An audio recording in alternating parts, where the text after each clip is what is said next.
Olá, olá. Boa Olha noite. quem... Boa noite, quem entrou junto? Enia Maria. Só assim para eu ver ou ser visto por Enia Maria. Tudo bem, Rodolfo? Como está você? Tô bem. Você, professor? Tranquilo? Tudo em ordem, na medida do O áudio, possível. o áudio tá bom aí? Tá ótimo. Show.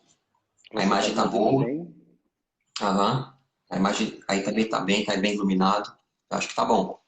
Eu acho que está tranquilo. Enia, você consegue nos ouvir bem, ver bem? Ela está dizendo um oi aqui. Eu parece que vi o Silmara. Gente, é bom ver as pessoas queridas, não é? Pelo menos assim, saber que elas estão nos vendo, já que a gente não pode ver. Mas eu acho que tá ok. A gente só tá um pouquinho mais cedo, É, não é? vamos Faltam esperar ainda então. dez minutos, mas a gente pode bater papo. Vamos. Quem sabe eu não ganho uma orientação grátis aqui. Pois é, até parece que você paga por orientação, não é? Mas e aí, como é que tá em Goiânia? Tá tudo fechado? Você não estava por aqui? Não. Aquela foto é antiga. Foi da vez que eu fui, na minha última Ah, orientação. tá.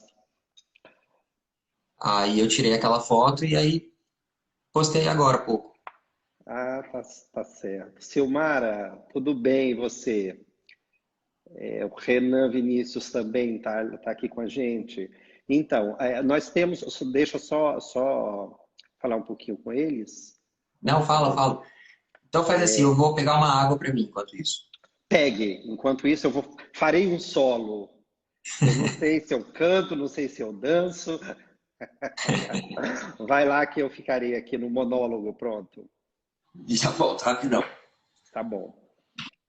Então, na verdade, nós estamos adiantados. Em 9 minutos, às 19 horas, a gente começa a falar sobre arte e inovação em tempos de pandemia. E, e, e o bate-papo vai ser com o Rodolfo Ward, que é, que é o meu orientando de doutorado pela Universidade de Brasília. Ele que está lá integrando o grupo do Media Lab UNB. E nós aqui no Media Lab UFG, que sim, o Media Lab aqui, o prédio está fechado, mas as atividades nunca fecham, porque o Media Lab é mais gente do que prédio. E aí, Silmara, nós não fechamos. Você precisa passar em outros lugares que a gente tá atuando. Então, continuamos firmes em nosso propósito, em todos os Media Labs, na verdade, não é? No Media Lab da UNB, no Media Lab da Unifespa, no Media Lab da IMB Morumbi, no Media Lab da PUC Campinas.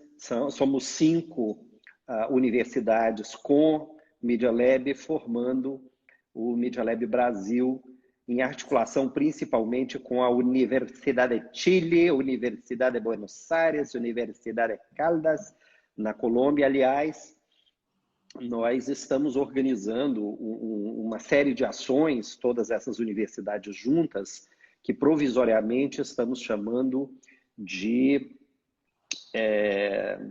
de atualizações de futuros, que é pensar o futuro pandêmico e pós-pandêmico. Eu acho que vai sair muita coisa boa. Isso você não sabia, não é, Rodolfo? Não, ainda não. Não estava sabendo. Nós estamos organizando, nós devemos lançar essa ação agora no Festival de la Imagen, Festival da Imagem, que acontece em Manizales, na Colômbia, agora em junho, e do qual eu já até postei de que estou muito feliz de ser uma vez mais um convidado para falar nesse festival, que, a meu ver, é um dos maiores festivais sobre imagem do mundo, reúne muita gente boa, um evento incrível, um evento incrível e que tem lugar normalmente em Manizales. E esse ano o lugar do Festival de la Imagen é o mundo. Nós estaremos online e eles estão preparando um ambiente que simula ambientes de RV, de tridimensionais, e deve ser muito legal. É quase como uma revisita ao Second Life, sendo a nossa a primeira e única vida. Falar em primeira e única vida, você viu que a NASA descobriu, acho que ontem ou hoje, alguns elementos que sugerem a existência de universo paralelo? Não, não acompanhei, não. Rapaz, eu particularmente sou muito cético em relação a isso, mas Aham. Renan está dizendo, professor Cleomar, o Media Lab tem planos de desenvolver pesquisa em computação afetiva? Eu acho, Renan, que a gente sempre teve, e as nossas relações de afetividade com a computação, elas sempre estiveram presentes. Mas, de um modo mais objetivo, nós estamos trabalhando mais com a perspectiva agora de computação preditiva do que afetiva, né? Mas sim, é uma área que nós gostaríamos muito de empreender, sem dúvida. E a preditiva, a computação preditiva, ela se articula exatamente com o tema desse nosso bate-papo de hoje, aqui com o Rodolfo.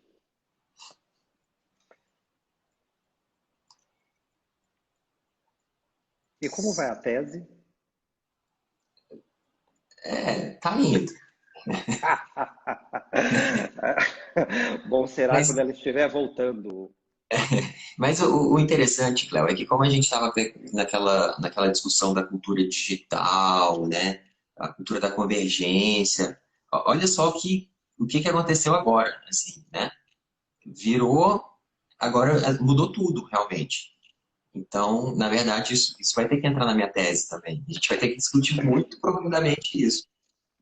Eu só acho que a gente não mudou, só intensificou Sim. tudo que a gente já vinha falando sobre essa cultura digital. Gilda, bem-vinda. Ana, foi a Ana, está entrando. O pessoal está chegando. Em 4 minutos a gente começa, mas sim, eu acho que Ah, todas essas questões de cultura digital, elas afloram, elas emergem com aquele conceito de emergência que a gente já vinha falando, não é? Em uma excelente relação button-up, de baixo para cima, fazendo com que as pessoas entendam o novo modelo que cada vez mais se adere ao contexto da sociedade contemporânea. Então, me parece que, além de ser uma overdose dessa condição de conectividade, é algo que marca indelevelmente o contexto contemporâneo, não apenas em termos históricos, em termos econômicos, em termos de saúde, mas essencialmente em termos estéticos e, por extensão, em termos poéticos e catársicos, né? E eu ah, acho que é um pouquinho disso que a gente vai acabar falando daqui a pouco, quando oficialmente nós iniciar. começarmos. Na verdade, vai ser uma orientação que eu estou ganhando aqui nessa quinta-feira à noite, né? Porque Você esse é vídeo vai. esperto, Rodolfo. Você é muito esperto. Você consegue um edital, uma programação de extensão lá na UNB para ter orientação. Olha só. Tem que juntar o útil ao agradável, né? Com toda certeza. Com A toda gente ganha o certeza. edital, põe no Lattes e ainda ganha orientação. E ainda promove essa orientação para o público. Olha só, Não Cleomar. é? Olha a pergunta ótima aqui. vinda lá de Itumbiara, e eu acredito que seja o Alessandro. Tudo bem, Alessandro? Vocês acham que o comércio vai ter uma mudança radical depois da pandemia? Eu acho que já está tendo, não é? Com toda uma série de experimentações de rede, de e-commerce, de marketplace, enfim, eu acho que isso, com toda certeza, alterou processos de desenvolvimento econômico, de circulação de bens e serviços, em um processo que não tem retorno. Muito pelo contrário, eu acho que cada vez mais o comércio ele vai experimentar essas novas ordens, essas novas definições. É claro que a gente ainda vai ter que ver algumas relações de trabalho, isso vai ser resolvido, mas a mim parece absolutamente certo, Alessandro, que o comércio já está mudando e nós teremos um cenário bem diverso daqui a pouco. Eu tenho trabalhado, inclusive, em um marketplace, na concepção de um marketplace para São Paulo, com todas essas concepções de ecossistema, de relações comerciais um pouco mais adensadas, enfim. Oi, Michele, tudo bem? E você, o que você acha? Eu também acho que já mudou, né, em natureza também. E um grande exemplo são os restaurantes, né? Como que vai ser um restaurante daqui para frente, né? Então, assim, a obrigação de estar utilizando máscara dentro de um restaurante. Então, assim, eu acho que as coisas vão mudar bastante daqui para frente, né? Quer dizer, já Eu estão mudando. penso, eu penso assim. Bom, 19, em Goiânia e em Brasília, o horário 19 horas. brasileiro, 19h01. Vamos E embora um. começar? Então, vamos começar. Vamos lá. Posso introduzir aqui o negócio? Por favor. Então, estamos hoje iniciando o projeto Arte e Inovação em Tempos de Pandemia. É um projeto que foi aprovado em edital pela Universidade de Brasília. Esse projeto é devido ao rápido avanço do Covid em solo brasileiro. Então, nós propomos a utilização da transdisciplinaridade do conhecimento para a produção de conteúdo audiovisual por meio de lives com pesquisadores, artistas e membros das comunidades tradicionais. Esse projeto busca gerar conhecimento transdisciplinar e disseminá-lo para a sociedade em geral e assim promover a democratização do conhecimento. Esse pensamento plural é incentivado e desenvolvido no âmbito do Media Lab BR. E não há ninguém melhor para tratar desse tema que o coordenador do Media Lab BR, né? O secretário de Ciência, Tecnologia e Inovação de Aparecida de Goiânia e o meu orientador de doutorado, o professor doutor Cleomar Rocha. Professor Cleomar, passamos por uma transmutação social, quebras de paradigmas e mudanças de pensamentos de forma acelerada. De um lado, nós temos um cenário político da direita tentando reescrever a história, né? Teve um caso muito interessante da Fundação Palmares, que estão reescrevendo várias histórias, principalmente dos negros. De um outro, a população tentando sobreviver dentro de casa. E também temos o sistema neoliberal tentando lucrar com essa calamidade, com o caos. Em meio a tudo isso, temos diversos estudos acadêmicos e teorias, e temos definições como cultura digital, sociedade da informação, sociedade do espetáculo, cultura da convergência, a era da pós-verdade. E, a partir disso, como nós podemos pensar arte e inovação em tempos de pandemia? Assim, eu dei só um panorama meio que geral para a gente iniciar o bate-bola aí. Mas, assim, por favor, nos diga aí, professor. Então, uma questão já bem complexa de início, mas vamos a ela. Primeiro, eu estava até estou lendo uma tese de doutorado da Universidade de Caldas, na Colômbia, e um dos primeiros capítulos dessa tese, o doutorando fala estamos em uma época de transição.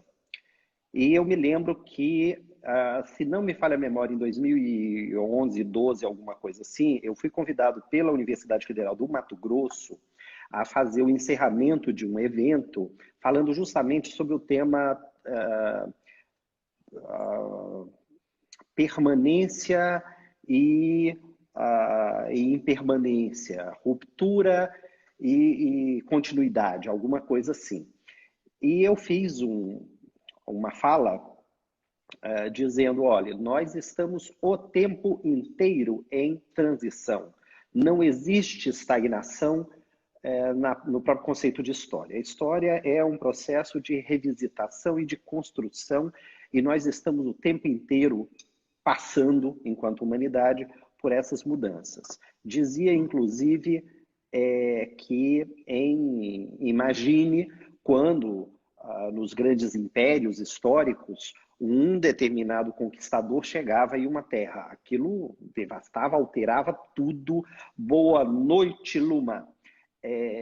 Alterava absolutamente tudo, em uma velocidade muito maior do que nós estamos atravessando hoje. Então, o Alexandre chegava em um determinado lugar, conquistava aquele lugar, quem era dono já passava a ser escravo, havia uma mudança absolutamente completa, uma ruptura imediata. Aham. E ainda que o tempo da cultura seja um tempo um pouco mais espaçado, de fato, o que me parece é que nós vivemos em uma transição completa ou contínua. Mas, claro, há um processo de aceleração agora. Nós já temos uma série de estudos que falam sobre esse processo de aceleração. E isso nos pega de uma maneira muito forte, porque nós precisamos cada vez mais sermos adaptáveis, né? Ainda que o ser humano seja o animal mais adaptável, e por isso virou praga do mundo inteiro, mas, de fato, essa aceleração faz com que a gente perca algumas noções. Agora mesmo estamos quase todo mundo com uma noção de tempo absolutamente descompensada. A gente não sabe se é segunda, se é terça, se é quarta, se tem que fazer isso ou aquilo, se vai trabalhar, se não vai, enfim. É uma relação temporal um pouco mais complexa, e nesse sentido as nossas rotinas ficam comprometidas. Aquilo que nos mantém em um determinado alinhamento, que é a nossa noção de rotina de tempo, ela está de tal maneira atabalhoada, que nós nos perdemos nesse sentido. Mas, enfim, o primeiro ponto é, nós estamos em transição o tempo inteiro, não é perspectiva desse tempo. Uhum. O do nosso tempo é essa velocidade, embora já tenhamos historicamente passados por transições muito mais abruptas do que agora. Eu Então você fico, acha. Ah. sim, Então, assim, seria uma questão mais da velocidade da informação que chega, que dá uma impressão de talvez uma velocidade até do tempo. Ou... não, eu tenho para mim, Rodolfo, que nós sentimos mais o nosso tempo porque ele impacta mais a nós do que a informação que nos chega a partir de leituras, de estudos, enfim. A nossa realidade, ela impacta muito mais a nós mesmos, de modo que nós sentimos de uma maneira muito forte essa transição, essa mudança, quando os relatos eles não participam exatamente desse impacto tamanho. Então, me parece que essa relação é muito mais de impacto do que efetivamente de intensidade. Tá? Uhum. Eu sinto mais porque eu vivo isso, eu sinto menos o relato que me alcança, porque não passa de um relato e, portanto, não está absolutamente me tocando. Bom, sobre a revisão de uma história, de fato, a história, ela o que se escreve, o que se passa em determinado momento, não é um discurso histórico. O discurso histórico ele é construído a posteriori, inclusive com todas as revisões, e normalmente, naturalmente, é é um relato da parte dominante. Né? Então, Aham. dizer que a direita está tentando reescrever a história, se é esquerda, se é centro, se é isso ou se é aquilo, me parece bastante controverso, porque isso é uma construção, primeiro, de uma cultura e não de um determinado segmento social. E por mais que queiram, ou membros de direita, ou membros de esquerda, ou isso acaba sendo revisto o tempo inteiro. Se nós verificarmos, por exemplo, como os indígenas estão recuperando uma historicidade que, de certo modo, ficou invisibilizada durante vários anos, talvez a gente alcance exatamente isso, essa relação de que a história não é algo absolutamente dada e sacramentada, mas a gente fica revisitando com certa frequência. E isso desde sempre. Quando os manuscritos do Mar Morto foram descobertos, isso causou toda uma outra relação de reescrita e revisão de um período histórico vivido. Do mesmo modo que sempre que se descobre, por exemplo, uma peça arqueológica ou paleontológica, nós revisitamos exatamente esse conjunto de informações. Então, a mim parece que a construção da história é algo que vai ter uma continuidade e diz exatamente, participa exatamente dessa noção de transição, de mutabilidade que nós passamos o tempo inteiro. Aí eu chego finalmente ao X Aham. da sua questão, que é aí, o que a arte tem com isso, não é? Isso. Primeiro, nesse contexto de pandemia, o que nos parece é que, após o susto de repente, nós termos novas relações sociais, novos comportamentos sociais, novas instruções sociais de produção, distribuição e consumo de bens e serviços, nós fazemos isso também com a arte. E a arte, como ela, de certo modo, ela se lança muito a um tempo posterior, no dizer do Edmund Couchot, a arte é um relógio que adianta, que está trabalhando sempre um pouquinho à frente. Nós já temos alguns experimentos e algumas experiências que, de repente, apontam, se não uma alternativa, ao menos alguns vetores que possam interessar a sociedade. Desde as questões relacionadas ao próprio humano, não é? Ao próprio ente, ao próprio ser, até questões um pouco mais pragmáticas, como modelizações de serviços de comunicação, de relações e tudo mais. Oi, Rose! Minha prima entrou aqui.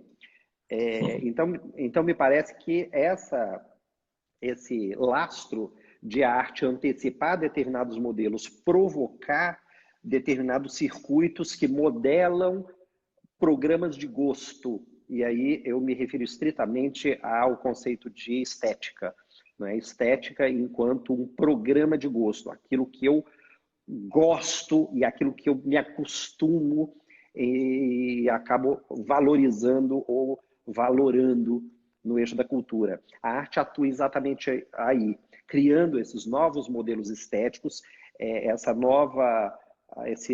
esse novo conceito, estrutura daquilo que apraz ao olhar, agrada ao olhar, aos ouvidos, e funda exatamente novos processos de comportamento.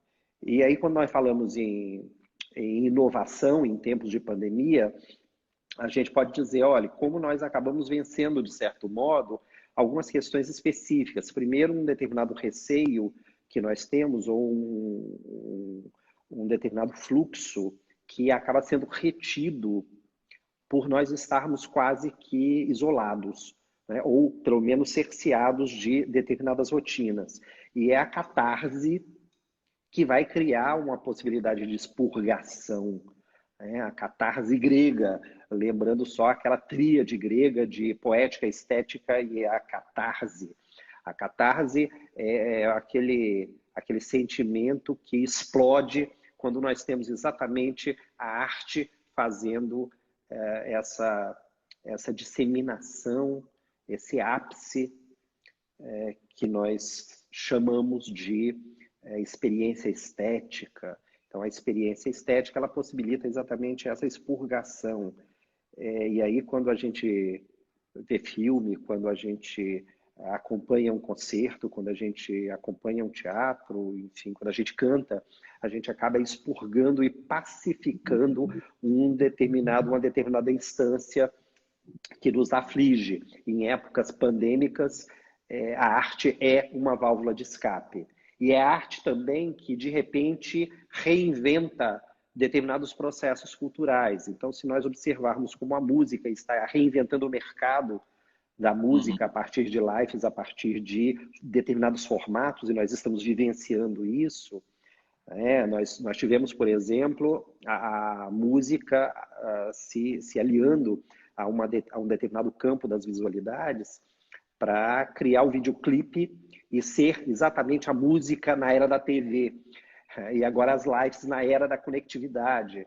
E isso altera fortemente a concepção de consumo desses bens culturais e mesmo de produção. Hoje a produção está muito mais relacionada a isso. Do mesmo modo que nas artes visuais, quando os vários museus abrem os seus acervos já em formato digital para apresentar ao mundo, isso nos dá uma condição que talvez o mundo jamais tenha experimentado. Qual é a possibilidade de nós fazermos um bom passeio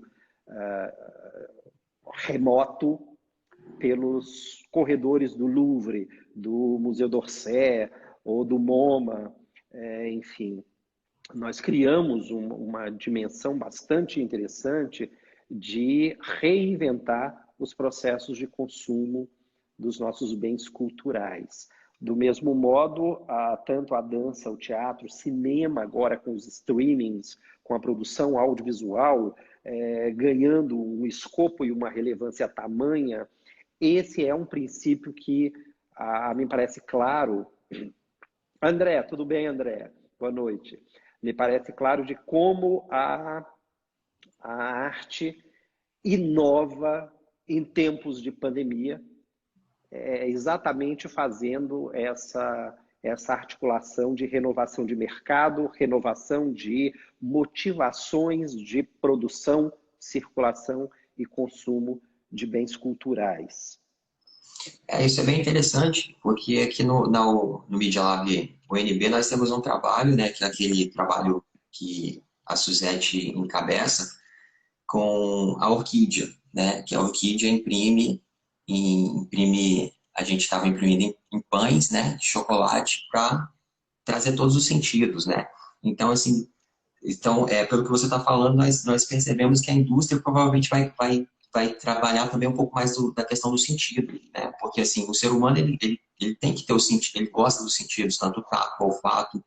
E será que a gente poderia caminhar para uma realidade artificial, até de um stream, um filme que é com mais contato, né? Nos cinemas a gente já tem as cadeiras que vibram, né? Para trazer aquela emoção maior. É mais ou menos nesse sentido que você está falando também? Eu estou falando em um contexto um pouco mais geral, não é? Mas Aham. quando você fala assim, isso pode desembocar em uma realidade artificial. Se nós pegarmos exatamente o que seja realidade artificial, nós já vivemos há muito tempo, porque é aquela realidade feita pelo homem. E é exatamente isso que nós fazemos, principalmente em uma instância de subjetividade. Então, as nossas realidades, todas elas são absolutamente forjadas individualmente, e nesse sentido elas são artificiais, elas não são nem um pouco naturais, porque elas não nascem no mundo, elas são fabricadas por uma necessidade humana, desde a psicologia, não é? Passando por uma filosofia, um sentido vinculado não apenas em nossos estereoceptores, o ver, o ouvir, o cheirar, enfim, esses 6 sentidos, ou 5 se preferirem, mas o cinético está aí, mas principalmente aquela noção de aquilo que faz sentido, um lastro mais hermenêutico para dizer, olha, o que é que isso faz sentido para a gente? E o que faz sentido é o que nos lança para o futuro. E aí, só fazendo um paralelo, Uhum. me parece que essa perspectiva de a arte chamar a atenção para uma condição, tanto de finitude quanto de desejo de infinitude humanas, faz com que a gente seja mais ousado, faz com que a gente busque algumas melhores relações. Por exemplo, eu atribuo a grande revolução tecnológica, a revolução computacional, a revolução digital, não exatamente ao aprimoramento de hardwares e softwares, mas essencialmente a relação ao desenvolvimento da interface computacional, que torna mais fácil toda a relação tida com as linguagens de programação e com os artefatos computacionais. Hoje, qualquer criança já lida muito tranquilamente com equipamentos computacionais, quando nos anos 80 as pessoas precisavam ser peritas, precisavam estudar muito para dar conta de fazer qualquer coisa em um computador. E essa facilidade de lidar com esses aparatos tecnológicos, isso nós devemos não exatamente à capacidade de processamento, ou não somente à capacidade de processamento, mas essencialmente a uma estrutura de interfaces computacionais que trabalham muito mais com um padrão de usabilidade, um padrão do humano, e nós estamos reinventando o mundo a partir dessa relação tecnológica e principalmente de uma cultura do digital. Essa reinvenção, ela está atravessando não apenas os contextos da arte, os contextos comunicacionais, mas ela está atravessando a nossa economia, o nosso gosto, os nossos comportamentos. É comum a gente ver as pessoas ali buscando informações em rede, é comum nós vermos todas as pessoas ali enfurnadas em um pequeno dispositivo, os smartphones, estabelecendo outras relações, enfim. Oi, João, tudo bem? Bem-vindo. Enfim, eu creio que é essa condição de sensibilizar a condição da interface para lidar com o humano, né, para facilitar esse convívio com o humano, ele foi e é e sempre será primordial para nós estarmos no mundo e estarmos bem com o mundo. Uhum. Cléo, a gente já está chegando ao final do nosso tempo. Ah, não acredito, não falei nada ainda. Então vamos esticar um Tô pouco mais. brincando. Eu acho que, não sei, você podia apresentar o Media Lab um pouco. Deixa eu falar algumas outras coisas antes, posso? Pode ser? Pode, por favor. Eu queria só aproveitar porque são coisas que têm me afligido com certa constância, e eu queria aproveitar que nós estamos com algumas pessoas em sala para só Aham. comentar primeiro dessa questão da artificialidade, né, que por vezes a gente contrapõe a um natural, mas não rememoramos o que isso efetivamente se articula. E Aham. seria bom a gente pensar a tecnologia como um artefato humano. A tecnologia é algo produzido pelo humano e, nesse sentido, ele é essencialmente, ou ela, a tecnologia é essencialmente humana. A tecnologia, como um artefato feito pelo humano, é essencialmente humana.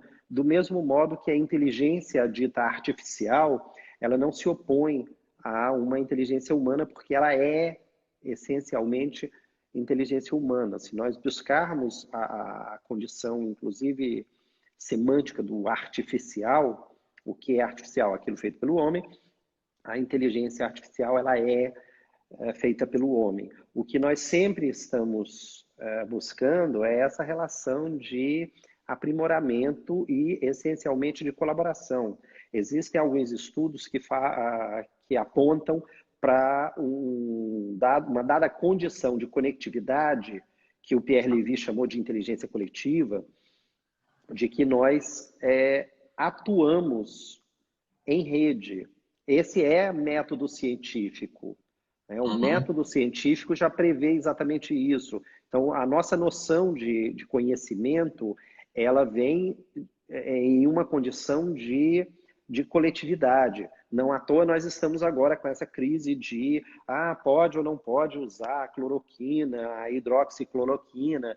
Inclusive é um artigo que eu vou publicar na segunda-feira no Diário da Manhã, verificando justamente essa relação entre um determinado discurso comum, que eu chamo de um discurso mais político, para não chamar ideológico, com o discurso científico.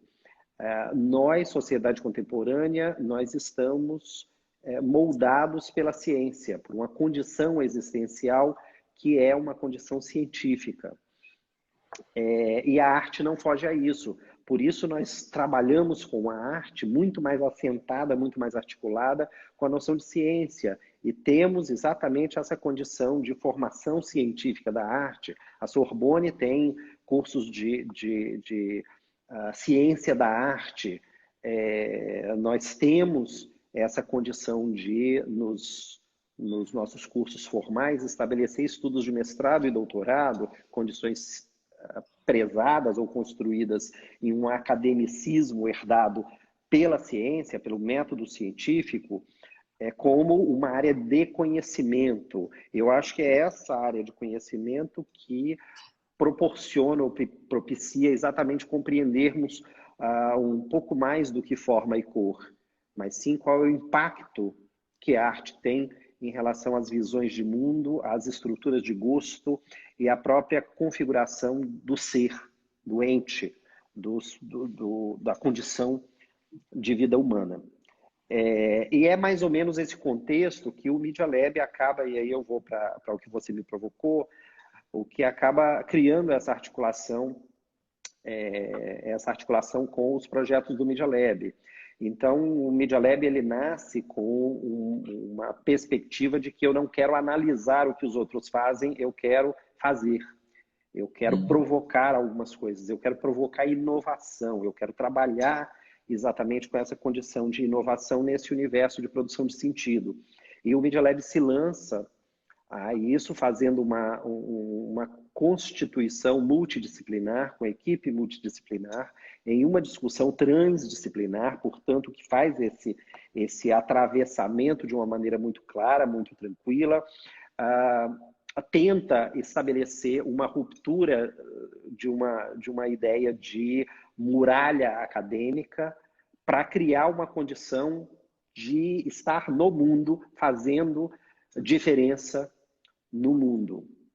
E essa proposta do Media Lab, ela acaba criando essas articulações com o mercado, com entes públicos, e nós começamos a produzir com arte, com esses conceitos específicos de arte, a gente começa a produzir coisas que servem a mercado, que auxiliam mercado, mas que trazem exatamente esse toque específico da preocupação artística, que é estabelecer relações, estabelecer uma série de vinculações com esse tipo de produção.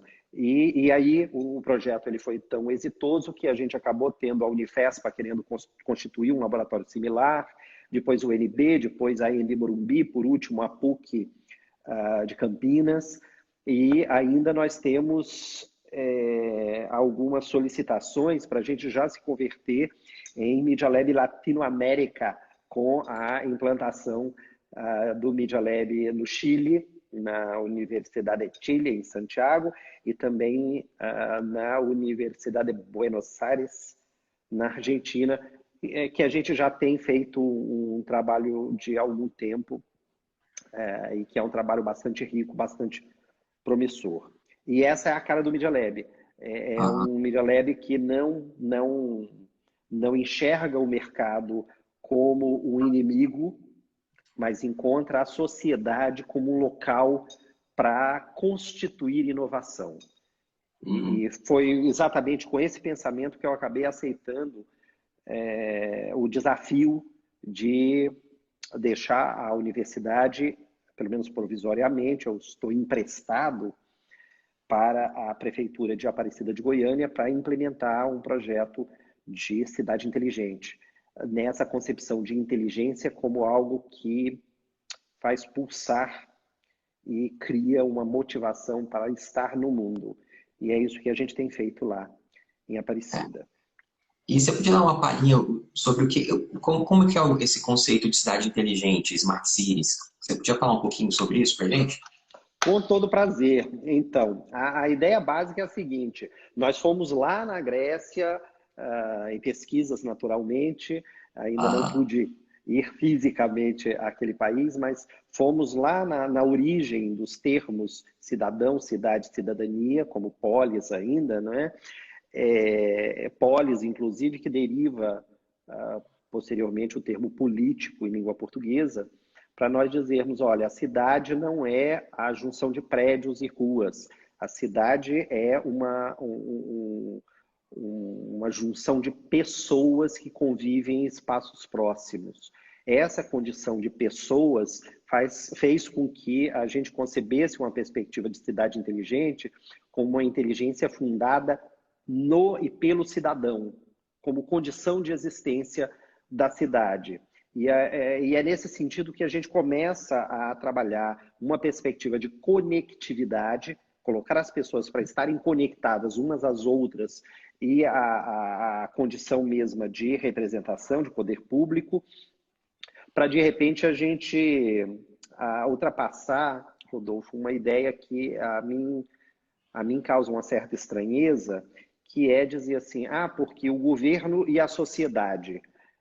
Essa distinção entre governo e sociedade parece se contrapor a uma ideia de democracia, em que o governo é a sociedade representada, não é? É a representação e deveria ser o seio da própria sociedade. Então, me parece que enquanto a gente fizer distinção, nós teremos uma compreensão falseada do que seja exatamente essa ideia de representação democrática. A sociedade que elege entre os seus para exercer em nome da sociedade essa condição política, no bom sentido do termo, que é aquele que é preocupado ou que se dedica à polis, à cidade.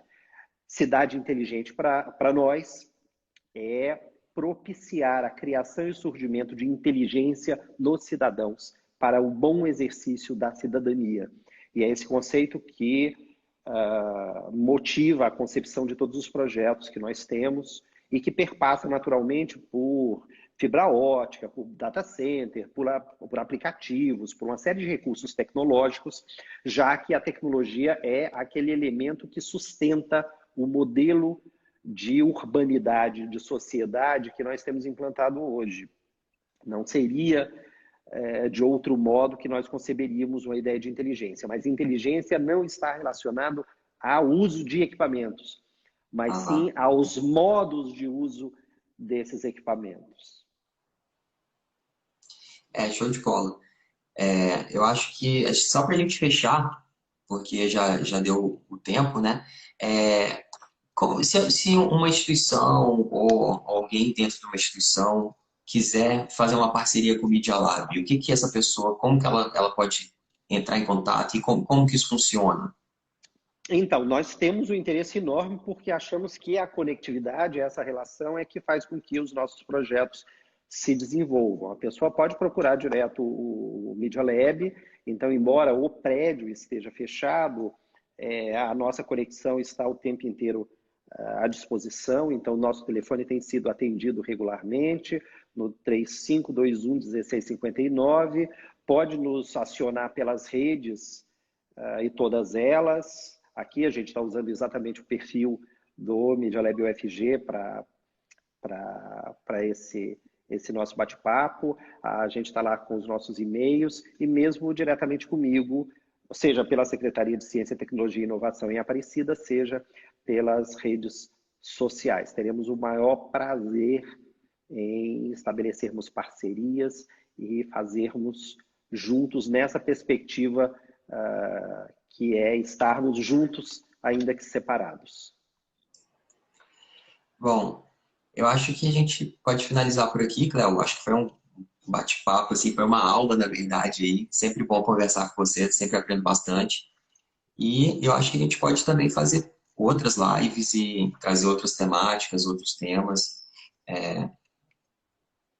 Por mim, você pode falar.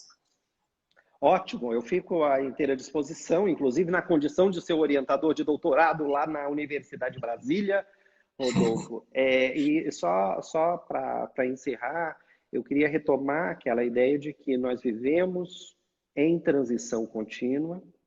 Uhum. Essa é a ruptura é uma tradição. O dia que nós pararmos e nós permanecermos, ou nós estamos em uma condição de fim de vida ou de fim de sociedade. Mas enquanto a sociedade não para, a gente está em constante mobilização.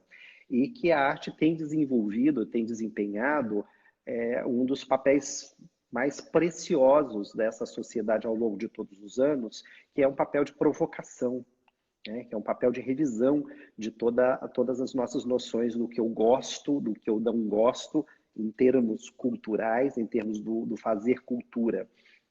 E, de fato, a arte, ela inova a cultura ao implantar novos programas de gosto. Então, do mesmo modo que agora eu começo a ter essa relação de você aparecendo comigo na mesma tela e que antes eu não tinha, nós estamos agora renovando nossa noção de espaço, quando nós abandonamos, de certo modo, aqueles mapas convencionais e implantamos de uma vez por todas uma visão não natural do mundo, que é uma visão de topo. Não é? Quando nós abrimos um Waze da vida, o Google Maps da vida e começamos a perambular pela cidade, nós acabamos nos acostumando com um ponto de vista que é absolutamente artificial, porque nós não ficamos sobrevoando, olhando para baixo. Leonardo, boa noite.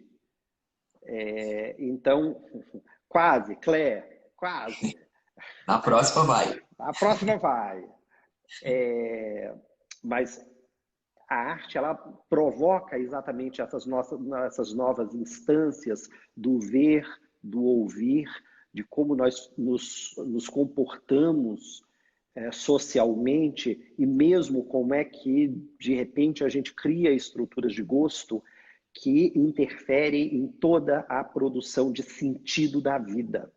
E é nesse aspecto que nós estamos inovando, a partir da arte, todo um conceito de cultura, agora na pandemia e em toda a nossa história.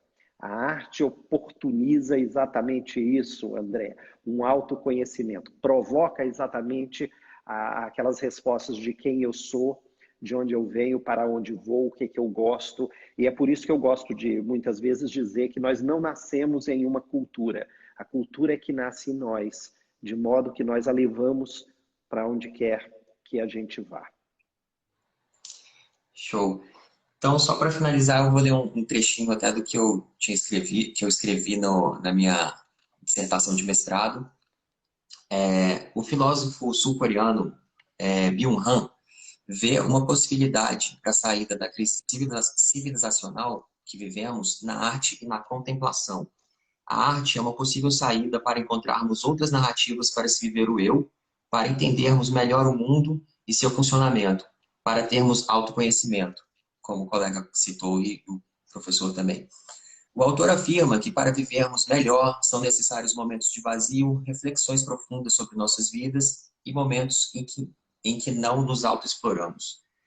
E eu acho que eu finalizo agora com esse trechinho aí da minha dissertação de mestrado. Maravilha, e eu tendo a concordar exatamente com esses conceitos todos. Acho que é exatamente esse caminho, essa noção de um conhecimento que o André sugeriu, que ele citou, na verdade. E Moisés, noite boa, bom vê-lo aqui.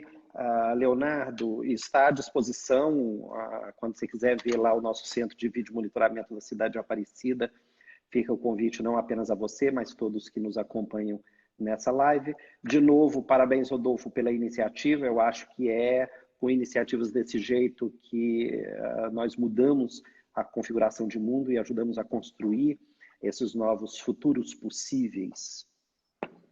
Grande abraço a todos. E Valeu, eu acho que obrigadão. semana que vem já tem uma outra dentro desse programa, não é?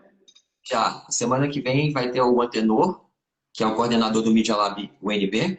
Da Vamos ter a UNB, nossa querida Suzete Venturelli e queridíssima provavelmente Suzete. a Suzete e provavelmente o nosso querido Zé Geraldo, que ele é da parte do direito, ele tem um trabalho chamado Direito Achado na Rua, aqui em Brasília, e ele foi ex-reitor da Universidade de Brasília também. Então a gente vai bater esse papo e vamos trazer todo mundo para essa temática da arte e inovação em tempos de pandemia. Sigamos. Grande abraço, Valeu. noite boa para todo mundo. Tchau, tchau, obrigado. Boa noite. Um abraço aí para todo mundo. Obrigado pela participação. Tchau, tchau. Tchau, tchau. Posso finalizar aqui?